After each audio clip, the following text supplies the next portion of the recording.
नमस्कार दोस्तों।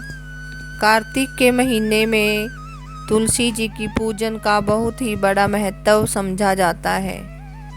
इसलिए कार्तिक में हमें तुलसी पूजन करना चाहिए और तुलसी जी की कहानी भी सुननी चाहिए। तो आज हम सुनाते हैं तुलसी जी की कहानी।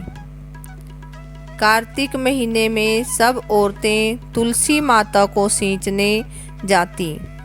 सब तो सींच कर आती, परंतु एक बुढ़िया आती और कहती कि हे तुलसी माता, सत की दाता, मैं तेरा विडला सींचती हूँ, मुझे बहू दे। पीले रंग की धोती दे, मीठा मीठा घास दे, वैकुंठ में वास दे।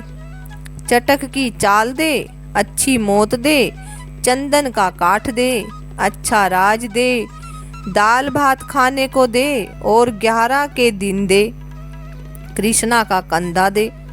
तब तुलसी माता यह बात सुनकर सूखने लगी। तो भगवान ने पूछा कि हे तुलसी, तुम क्यों सूख रही हो? तुलसी माता ने कहा, मेरे मन की मत पूछो। तो भगवान ने कहा कि अगर मैं यह बात नहीं पूछूंगा तो कौन पूछेगा?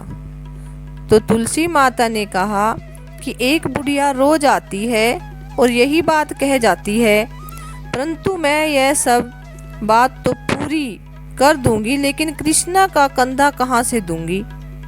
तो कृष्ण भगवान बोले कि जब यह मरेगी तो अपने आप कंधा दे आऊँगा। तो बुढ़िया माई से कह दियो। बाद में बुढ़िया माई मर गई। सारे गांव वाले इकट्ठा हो गए और बुढ़िया को ले जाने लगे। तो वह इतनी देर में भारी हो गई कि किसी से भी नहीं उठी। तब सब ने कहा, यह तो इतनी पूजा पाठ करती थी, पाप नष्ट होने की माला फेरती थी, फिर भी भारी हो गई। बूढ़े ब्राह्मण के भेष में भगवान आए और सबसे पूछा कि यह कैसी भीड़ है। तब आदमी बोले कि यह बुढ़िया मर गई, पापनी थी, इसलिए किसी से नहीं उठती।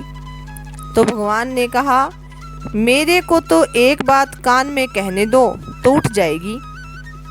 तो भगवान ने कान के पास जाकर कहा कि बुढ़िया माई, मन की निकाल ले, पीताम्बर की धोती ले, मीठा मीठा घास ले, वैकुंठ का वास ले, चटक की चाल ले, चंदन का काठ ले, झालर की झंकार, दाल भात की जीम और कृष्ण का कंधा ले। फिर यह बात सुनकर बुढ़िया माई हल्की हो गई। भगवान जी अपने कंधे पर ले गए और उसे मुक्ति मिल गई। हे तुलसी माता, जैसे उसकी मुक्ति करी वैसी हमारी भी करना, और जैसे भगवान ने कंधा उसको दिया वैसा हमें भी देना। बोलो तुलसी माता की जय।